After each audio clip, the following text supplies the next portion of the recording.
The broadcast is now starting. All attendees are in listen-only mode. Hello, everybody. Welcome to this month's SLCan webinar. This is Kevin Humanick from the Professional Development Committee. Today we have Daniel LaSalle from Strobic Air Technologies here to present sustainable design of energy-efficient laboratory exhaust systems. Just a quick note to mention that the webinar that was scheduled previously for September has been deferred to later this month. That will be a presentation by Daze Wong and Donald Chung from HDR. Their presentation will be rescheduled. It's been scheduled for the 28th of October, so apologies if you were looking for that webinar last month. It's been pushed to 2 weeks from today. But today, as scheduled, we have Daniel here to present. And by way of introduction, Daniel is the president of Strobic Air Technologies and leads his team and representative network providing industry-leading laboratory exhaust solutions to the world's largest universities, research hospitals, and pharmaceuticals. Daniel, having over 15 years of sales and management experience in manufacturing, has grown the company by implementing lasting procedures, habits, and motivation that return long-term success and not just short-term wins. Daniel started his career in South Florida before moving to Washington, D.C., and is now part of the Lansdale, PA headquarters of Strobic Air. Daniel holds a Bachelor of Science in Mechanical Engineering from the University of Central Florida. So I'll be handing it over to Daniel right away. Just a quick note about the questions and answers interface. Please record your questions in the dialog box on the lower right-hand side of your screen in the interface, and we'll have Daniel address your questions, if possible, at the end of his presentation. So without further ado, Dan, thank you for presenting today, and take it away. Yeah, great. First and foremost, I want to thank everybody, ladies and gentlemen, for being on today, giving me the time and the opportunity to present. Thank you for everyone who set this up. This is a great opportunity, especially in sort of the environment we live in today, a great way of sharing best practices and things that we just want everybody to understand and see that's going on in the laboratory exhaust systems. And that's really what we're going to focus on today. I also want to say you're welcome. I do believe I'm going to be very short on time. I have a lot of good information that I'm going to share with you guys. It's just not going to fill the whole hour. So you guys will get some back of your lunch back. So again, you're welcome for that. But like I said, there's a lot of good information. There's going to be a lot of good graphs for us to go over. Let's have those questions ready and we can jump right into this. So the main goal, as the first slide is going to say, is designing a sustainable exhaust system that will meet all safety. And I'm going to pause on the word safety because, again, to mention the COVID world that we live in, safety is always going to be first and foremost, especially from my background and the history of the manufacturing companies that deal in this sort of scope when we're talking about laboratories. Safety is always primary number one, safety and performance. And that's really what we're going to focus on. But we're also going to look at what are the best practices, what kind of designs on there, what does the data show us that we can do to also help out with minimizing the energy consumption. We all understand, we all know that laboratories are hogs of energy. You're taking basically conditioned air, spitting it out, exhausting it out of the building immediately. So while safety is first and foremost, coming up very quickly after that is understanding how to minimize the energy consumption. And through today's presentation, we're going to have, like I said, we're going to talk about designs. We're going to talk about best designs and then best practices with those designs. And in the practices section, we're going to have an example that we're going to go through, and then we're just going to sort of carry that, that example throughout the rest of the presentation. Controlled systems, we're also going to talk about how automating these systems can be beneficial. What it does, eliminating sort of the human interaction, allowing the data, allowing the knowledge and the experience to be first and foremost in controlling what we do, maintaining a safe and energy efficient system. And then I wanted to bring up some ordinances, being down in the States, from you guys, and I know Canada has some ordinances, but we're seeing this cropping up more and more about the energy efficiency. So we're going to take a look at the California Title 24. I know it doesn't pertain to everybody, but I think it's good for all of us to understand and know exactly what states or what municipalities are putting in place, so that we have a better understanding of sort of finding out what the root cause is, and then how we can make the proper selections and designs, and grabbing the right fans and systems, exhaust systems, for the solution that we can see out there. So best design, I'm not going to spend a lot of time on this. These are the physical attributes of what we've learned, especially when we're dealing with critical safety lab exhaust. I truly believe keeping it simple, stupid is the best foot forward when we're designing these systems. So when we're looking at the individual fans, looking at a direct drive system over a belted system or a coupled system, there's a lot of benefits to it. We're eliminating the belts. The belts are inefficient, they cause a lot of maintenance, and they have a lot of lost energy in them. So when we're talking about trying to get the most energy efficient systems out there, direct drive really seems to be the best way, really is the best way of the fans that we select. You're going to have that less maintenance like we talked about, so your overall cost of ownership is going to be much more cost effective compared to the upfront cost. It might be cheaper to go upfront with belts, but your overall cost of ownership, and that's really what we want our customers to understand, is the cost of ownership. They plan on having these labs or these systems and these fans on there for quite a while, and they need to be able to sustain and last for a good time. Less vibration, that's also key when we're talking about critical safety and some of the applications that we're dealing with lab exhaust. We see a lot where the vibration must be at a minimal. Well, by eliminating belts, you really help that out. A direct drive truly has better vibration levels, lower sound, and those two are just wasted energies. So when we're having a conversation of designing a sustainable lab that is safe first and foremost, but also minimal energy consumption, those are the things that we really want to sort of eliminate or try to get away from, is those wasted energies. Longer lasting motor, that goes all with what we've been talking about, what we know, what we understand. And we see, especially in some places, most of the areas that we have business in, they've eliminated sort of for critical application belted, side centrifugals or utility side type fans, which is good because we all understand these sort of best practices and best design. Also with that, we talk about a mixed flow wheel efficiency. We see the higher efficiencies, the no stall region, therefore no need for vibration, springs or excessive vibration dampening accessories, lower sounds and less vibration. Again, we talked about that. These are things that we've heard for years and years about what's the best sort of design, best way of looking at it when we're putting up fans for a critical safety lab application. And we truly believe that dealing with a direct drive with a mixed flow really gets us the best foot forward when we're starting off looking at the design. So speaking of the physical attributes of the fan, now we want to talk about sort of best practices. And this best practices is really used loosely because this is really how we're going to about designing not just the fan, but now we're talking about designing the system. And what the data shows us in certain applications, and this is where we're going to jump into an example, as I mentioned earlier, and we're going to carry that example throughout quite a bit of these slides. We're going to look at some graphs. We're going to sort of explain the graphs just so we have a good understanding of how these exhaust systems work, and then how you're able to control these exhaust systems and what's the best way moving forward.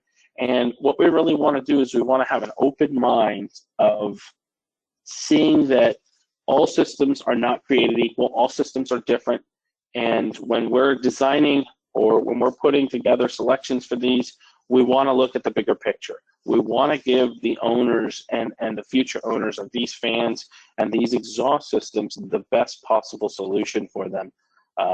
First and foremost, like we talked about, safely, and one that's going to be energy efficient. This graph right here shows us, this is basically from ASHRAE 90.1, 2007, Appendix G. This sort of shows you, the fume hood diversity schedule. And for the most part, A lot of the university labs, a lot of the standard labs that we put a lot of these exhaust systems on tend to follow sort of this schedule, where there's a couple of hours, maybe 6 to 8 hours a day where you're getting heavy use, what the system's designed for.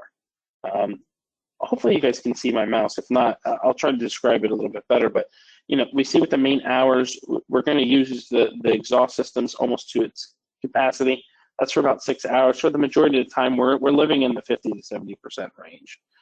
So I just want to keep this in mind. I want everybody to see and understand. Not all of them are like this, but this just gives us a good example of probably a medium type application that we're designing for. If we're talking about a university lab or even at a pharmaceutical company that's doing some side research, something that needs a critical safety lab exhaust system on there.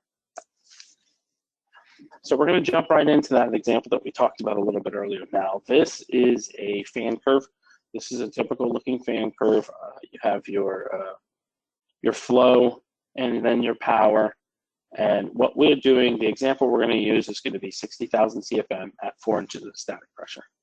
Okay, we're going to assume this does not have VFDs, so they're just running it at they're just running it at full speed and at full power. The design calls for 2 fans, 1 run redundancy. The idea of having a redundant fan for safety purposes is a very good idea. This is usually an N+1 system. We're going to get into something that I've been hearing around, people talking about an N-1 system, and I'm going to sort of explain to you what people believe that idea and that concept is. So we're going to look at this fan curve. We're going to see the building design is at 60,000. That's this line here, the left one on the left side of the pinkish orange shaded area. And then the star represents where the fans land. So basically in this example, the fans that we've selected are going to end up being 40 horsepower fans. When you run 2 of them at full speed, you're running them at a 74.36 brake horsepower. There's 830 CFM of bypass needed.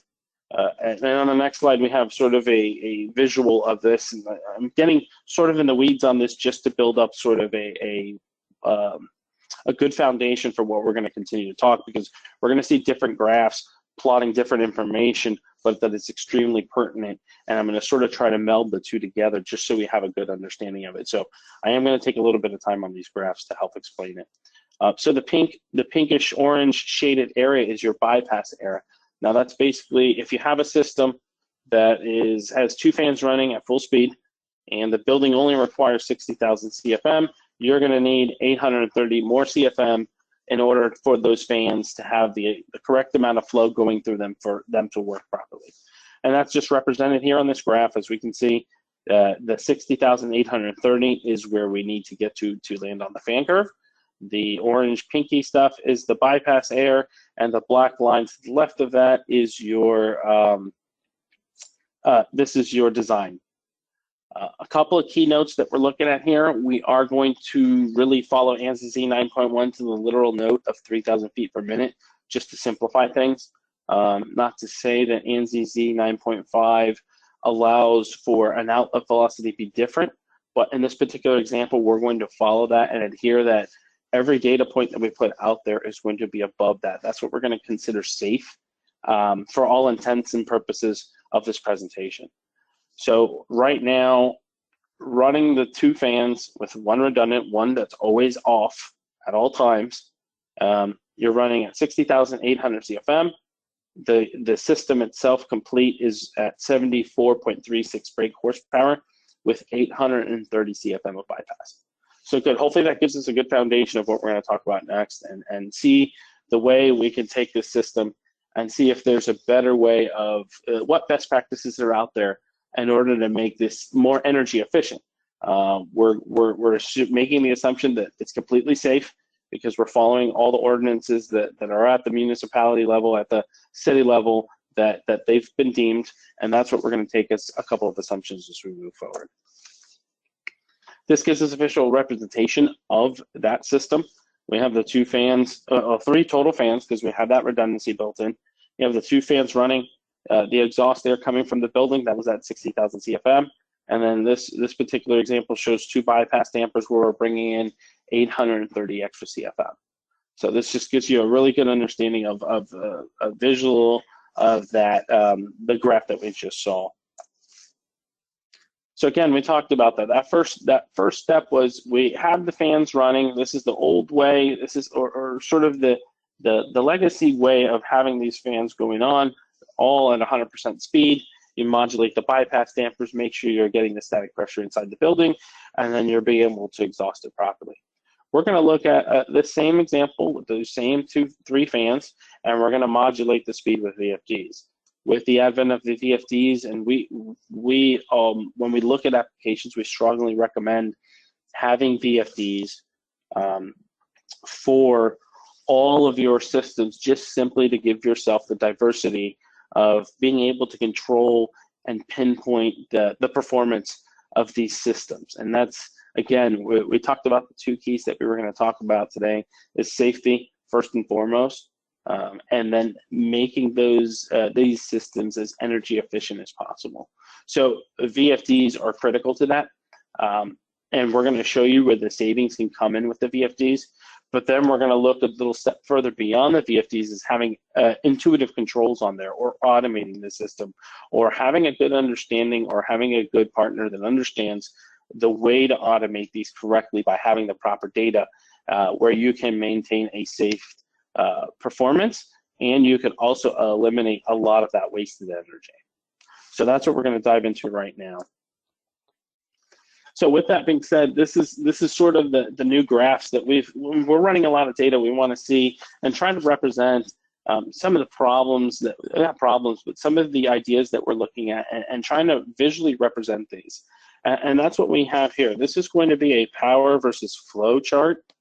And the way this chart is this shows you that system, hence why there's 3 lines. The blue line really represents the power of if we were only running 1 fan, and the blue line comes up when we're at the outlet velocity that we've told, and we're taking it up to the entire brake horsepower of that particular fan. So as you can see, the power goes up to 40 brake horsepower, since this particular selection landed on a 40 horsepower fan, basically 3 40 horsepower fans. So this shows you when 2 fans are running, the maximum horsepower, what it gets there, and this is 3 based off of the flow. Staging and bypass, we're now going to represent what we showed on the other graph. We're going to show you on this graph, just so we can have a good understanding of what we're looking at. So with that being said, here are the shaded areas where those fans would be working. So if you had 1 fan, it would be working in this shaded blue area. If you have 2 fans running, it'll be working inside of this shaded area up to the max, up to the orange area. And then when we get to, if we ever turn on 3 fans, you're working in this shaded area. So again, this is sort of a new concept, some of the data that we've looked at because of how we're looking to control and how we really want to analyze the energy consumption of these systems. So if there might be questions on this, we can answer those later, but this is just really what we want to look at. So now we're going to represent that same model that we talked about a second ago on the standard fan curve, and we're going to plot it on this power versus flow fan curve. It was 2 fans running, run redundant for the 4 inches of static pressure, water column, and we have the 60,800 CFM, 74. So we're just representing this again on this curve. This black line here to the left is your 60,000. This dotted line here is where it lands on the fan curves. And the grayish, brownish tint here is your bypass air again. So again, what we wanted to do is introduce this power versus flow curves fan family. And then what we wanted to do was plot that original example onto this curve. Because then we're going to talk about what does VFDs do, how does it help, and then how it's controlling these fan systems, and how does it look visually on this graph. So great, controlling through VFD. What we're able to do with the VFDs is we're able to slow down those 2 fans. As we saw, we were running extra bypass. A lot of discussions in the past, and we've seen in AMCA and ASHRAE, eliminating bypass is the key.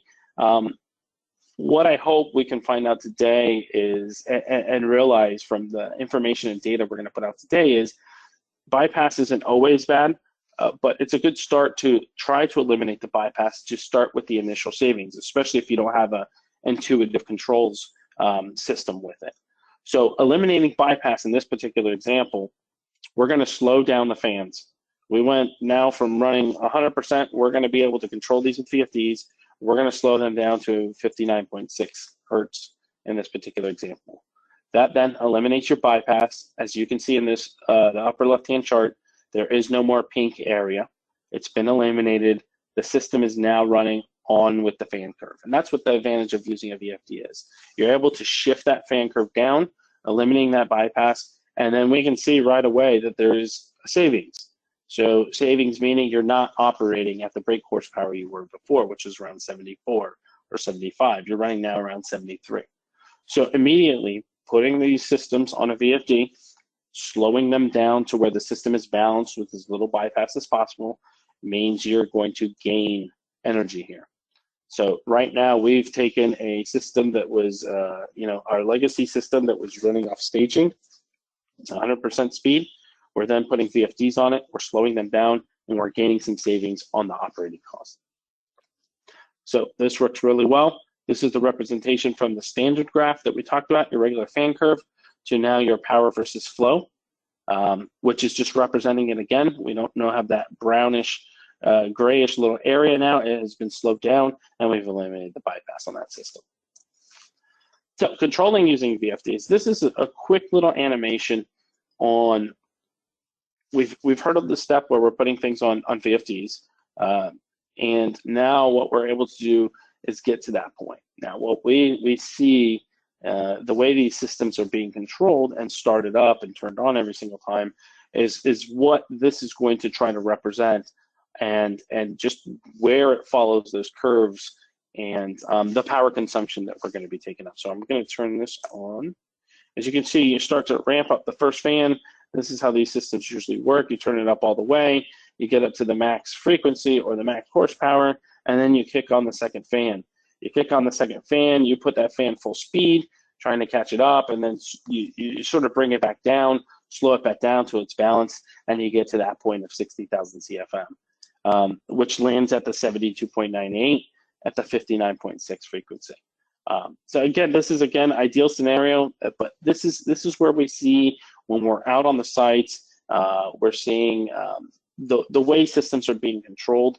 You turn on that first fan, you ramp it up, you see if you can maintain static, you turn on the second one, and you go through the stages until you have everything balanced. And we all know, being at those job sites, the stages is once you get it balanced once, it might be different when you get more people inside and things like that. So this is just a really quick and dirty example of how that looks. And that was using or controlling your VFD. And I wanted to visually represent that here on this. So let's take all that data and let's see, we have that other fan running there. We're going to do a comparison just on operating costs to see if running 3 fans is more energy efficient than there. And this is what the data was surprising. And you saw those graphs sort of lend it to thinking that you're probably going to get better energy savings by running 3 fans over 2. And that's exactly what you see, especially in this example. And again, the key to what my discussion is today is understanding not all jobs are the same. You have to do a little bit of work to give the end user or the owners or whoever your customer is the best opportunity to understand their system and what's going to be best for them. But this particular example shows us that running 3 fans with a little bit of bypass, 386 CFM bypass, at a lower frequency while maintaining that outlet velocity that we talked about earlier is a much more efficient system. So basically, we're saying if you run all 3 fans, the 3 fans, the redundant fan, all at once at a lower frequency, your operating costs are much less than just running those 2 and leaving 1 fan off for full redundancy at all times. Again, this might not be the right thing for every customer. Some customers love to have that single redundant fan that never moves, that never turns on. It just rotates in and out, and they always have one waiting on there. What we want the owners and the customers to see is that there are better options out there if we're concerned about operating costs. And again, not all territories are created equal, where cost of energy might be less in some places, might be good, but again, as a whole, humanity, I think the goal is to try to eliminate as much energy consumption as possible. The funny thing is if you continue to use this, if you ran 4 fans at 44.9 hertz, which maintains that outlet velocity that we talked about, so we have the safety portion of it covered, it's still a more efficient system than when we're doing the 2 fans. So despite what you believe, and running more bypass. So again, that goes to the misnomer that no bypass is the best way. No, the data clearly shows that there are examples in there that you have to dig into, have a good understanding of your design,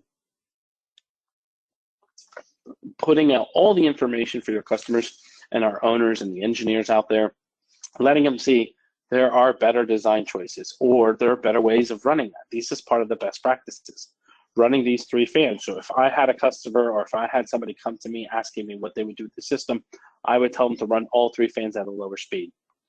What this also helps is if one of the fans does go down, you're able to maintain the full capacity with those 2 fans because you have that built into the system because we originally designed it as an N+1. And if you're running 3 fans, that's where people call it the N-1, is that you're removing one of the fans when one goes down, but you're still maintaining the system. So you would run 3 fans at a lower speed. This allows you to ensure that if one of the fans does go down, the static pressure doesn't fluctuate as much in the building. So ramping a fan up, if the sequence is off, can cause a lull in the static pressures in those buildings and may cause problems. Having all 3 running at a certain speed allows the system to adjust much quicker because they already have the 2 fans running. They just need to speed them up a little quicker instead of ramping up one completely from 0 hertz or 0 frequency from flat not running. So very powerful information.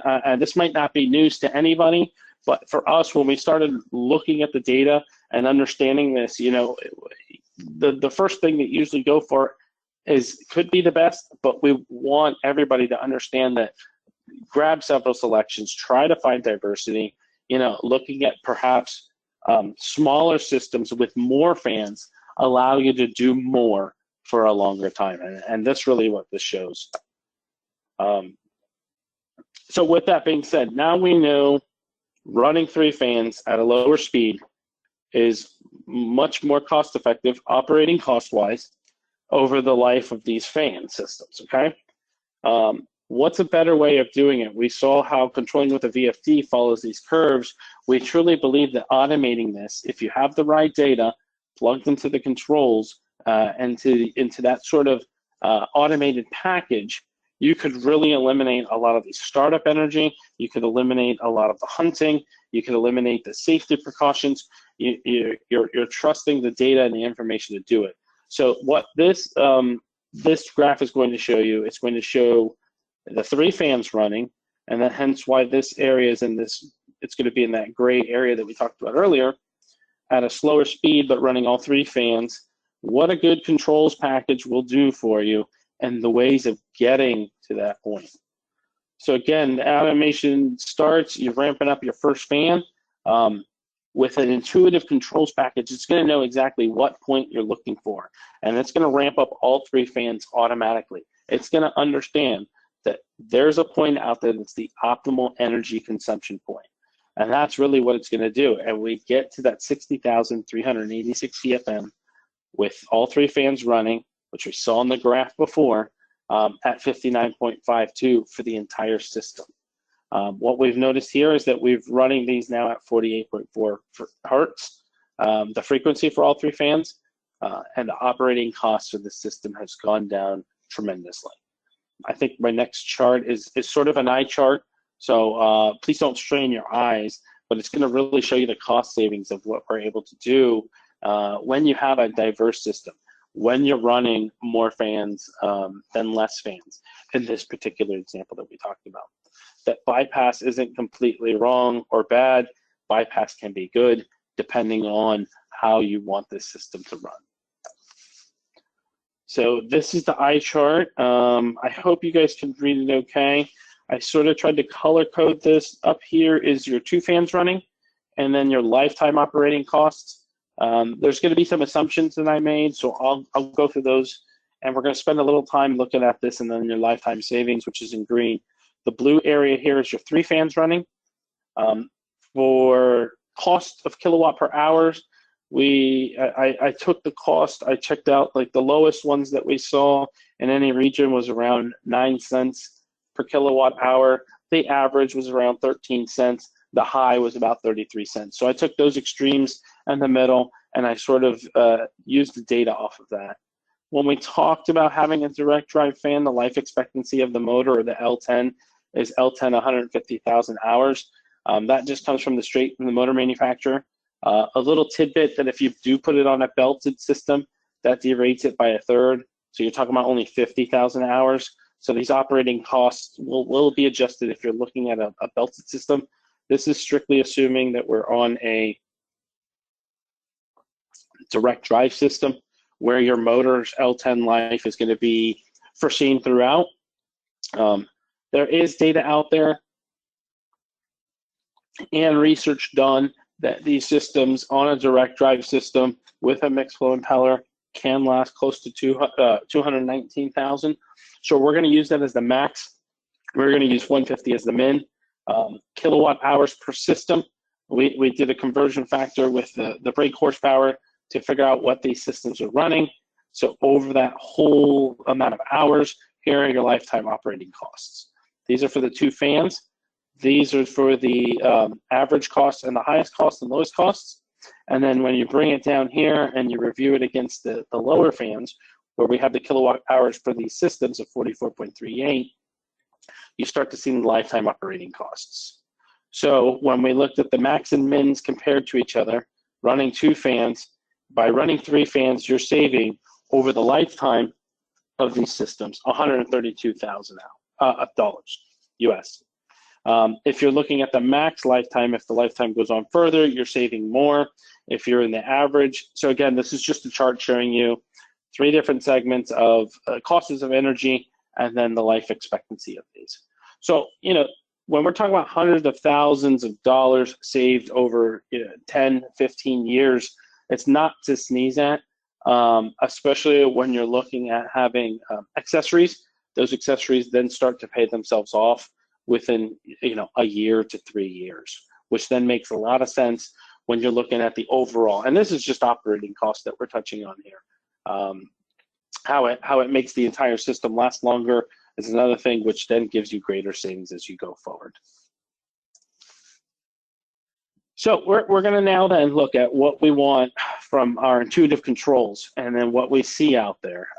For intuitive controls that have a good understanding of what their system does, they really want to follow this black line. And this is that power versus flow chart that we grabbed. And this is giving you an example of 6 fans. But you can see is the more fans you have in your systems, the more power, more energy is used. We always want to be on the bottom of this. This safety line is really the safety line. And this safety line goes to whatever you decide the safety line is going to be. If it's a certain amount of flow out of the fans, that can be programmed into an intuitive controller set that will make sure it's trying to hug this line as best as possible. This line really represents the least amount of energy to run the system, and understanding the total amount of fans that needs to get to that point. And that's what's key about this is you want to be hugging this line. You want your controller or your intuitive controls package to bring it as close as possible to that energy efficiency consumption that you can get. This red line really represents how you see the systems being controlled now. When you have people guessing or estimating or being conservative on the safety factors and on the fan curves. And that just shows you a great deal of energy that can be saved by having an intuitive controller with the fan curves built in and understanding really what your system needs about the 2 points that we talked about, safety first and foremost, and then being energy efficient. So controllers in the past used to maintaining static pressure, staging fans, isolation dampers. It didn't have very much. What you'd be seeing with controllers getting smarter, being able to automate these things, removing it from the hands of people in general from guessing or having to think, we're able to do a lot more. You're able to collect data, you're able to understand data, you're able to then understand if preventive maintenance is going to be needed, stages fan, record flow. That's what you're really looking for your system is a dynamic control system that can give you not what we've seen in the past, which is like an X-ray, but more of an MRI of your system. And that's what's out there, and that's what we want everybody to look forward and try to see in the designs. Does it make sense?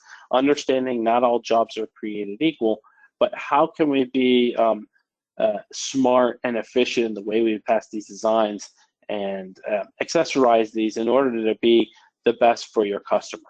And not one size fits all, and we want to understand that, but understand that there's different ideas on the ways of designing these and controlling these.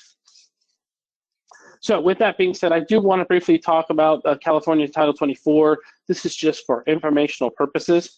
I want everybody to understand that we're seeing a big push for the energy conservation, especially on lab fans or any fans in general, just any item, any mechanical item that uses electricity.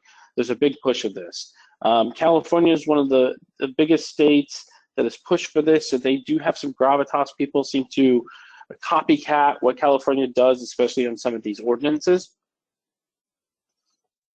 And I understand Canada has completely different ordinances, but this is just something, and I wanted to show everybody some of the requirements that are out there that are being asked from people.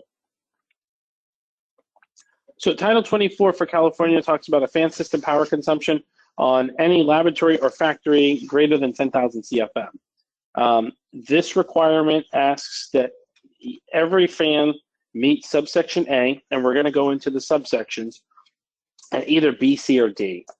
So talking about the first subsection, subsection A, all systems must meet this, and it should meet the discharge requirements in ANSI Z 9.5. We talked a little bit about ANSI Z 9.5.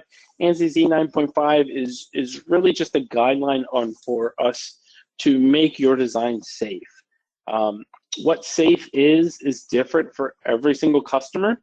You can have very rural systems out there that safe means different than being in downtown Toronto or Montreal.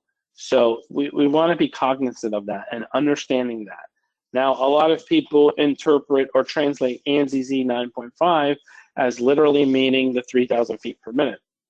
We've seen that a lot. We adhere to that when that's what's being designed, but I just want everybody to understand ANSI Z 9.5 is a guideline of understanding. It's really now a request to do some more research, try to find out what your true needs are, and therefore you can pinpoint that energy consumption level. And that's really what it's there for. So that's part A. Every fan now sold into California, 10,000 CFM or higher, must adhere to ANSI Z 9.5 as is defined by the engineer. Part B says, then the fan power shall not exceed 0.85 watts per CFM for ones with scrubbers or filters, and then 0.65 with ones of those that don't have those items. So I wanted to go back and bring in that example of using a real life example of the system that we just talked about. That 40 horsepower exhaust system had the two fans running, one redundant. The first portion here shows that. It gives you the total CFM, the brake horsepower, the total watts, and when you do the calculation, you're not within that realm. So you're not meeting this Title 24.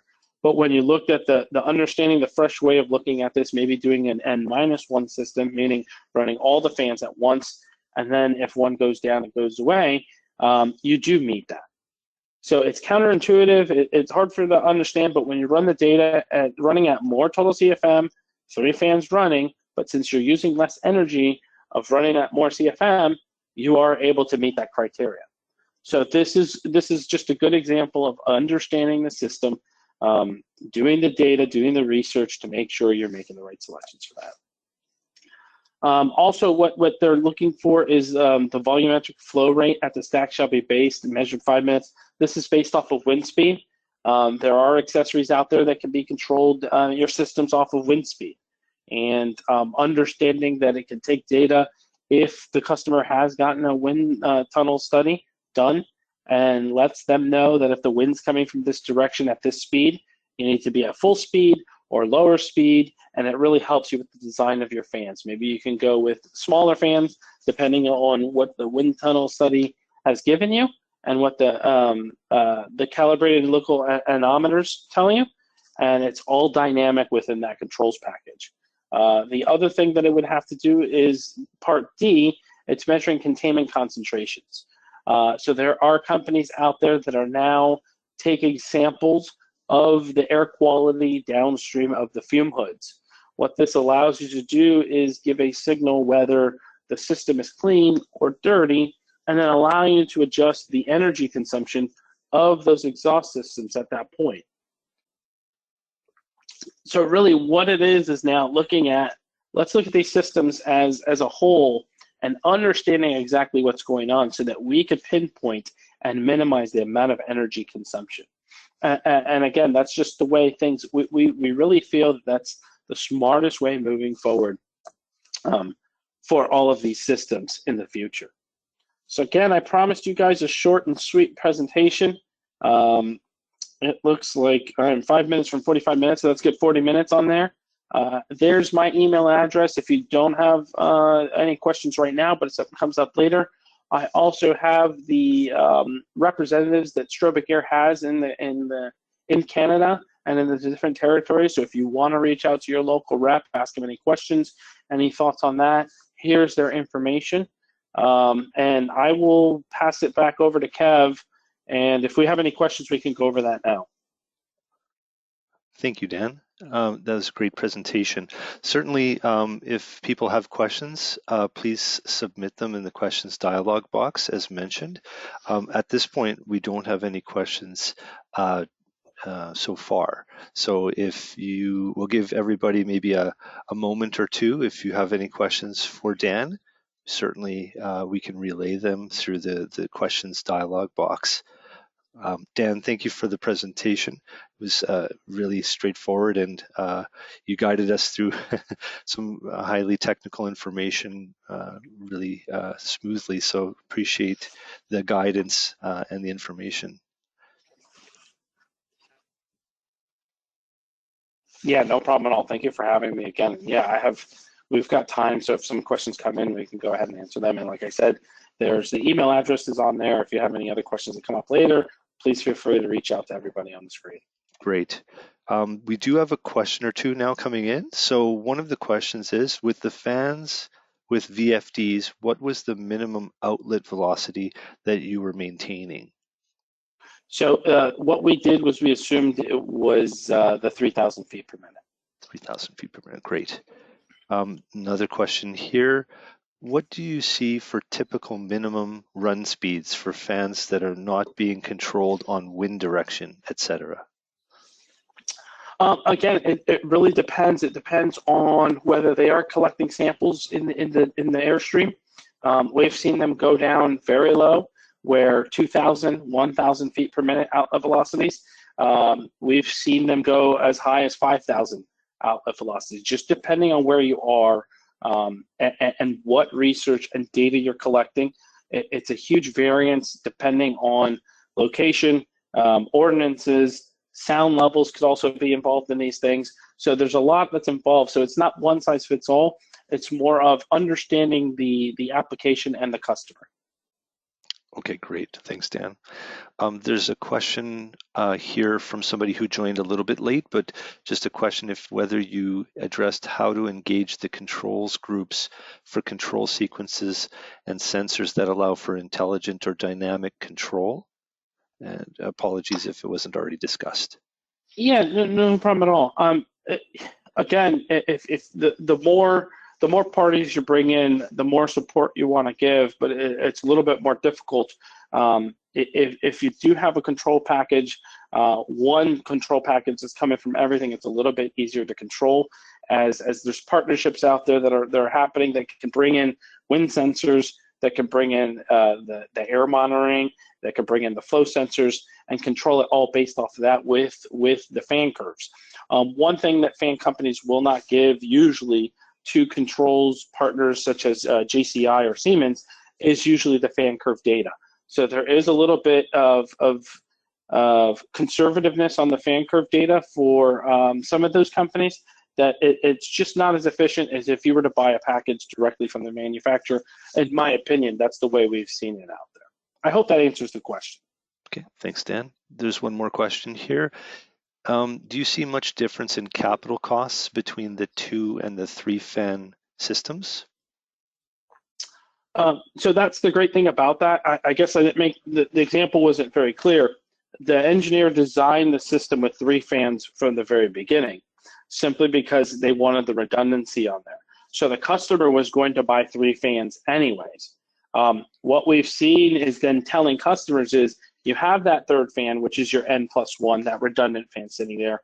It is more energy efficient. So the capital cost is the same no matter which example you're looking at, in the way I described it today. Now, if you're buying an extra fan just to achieve this, then that sort of changes the capital cost based on the pricing of each of that fan unit. But the great thing about this is for the owners is that if you're building or getting a design from the engineer that has the built-in redundancy on there, the capital cost is the same. The operating costs are lower in specific examples, or in a lot of the examples, by running all of the fans at once. Awesome. Okay. Dan, I think that's it for questions. We've got some thank yous coming back in terms of thank you for your clarification and responses to the questions. So on behalf of the attendees and on behalf of SLCan, thank you for this presentation today, Dan. I appreciate it. All right, thanks, guys. All right. Have a great day. You too.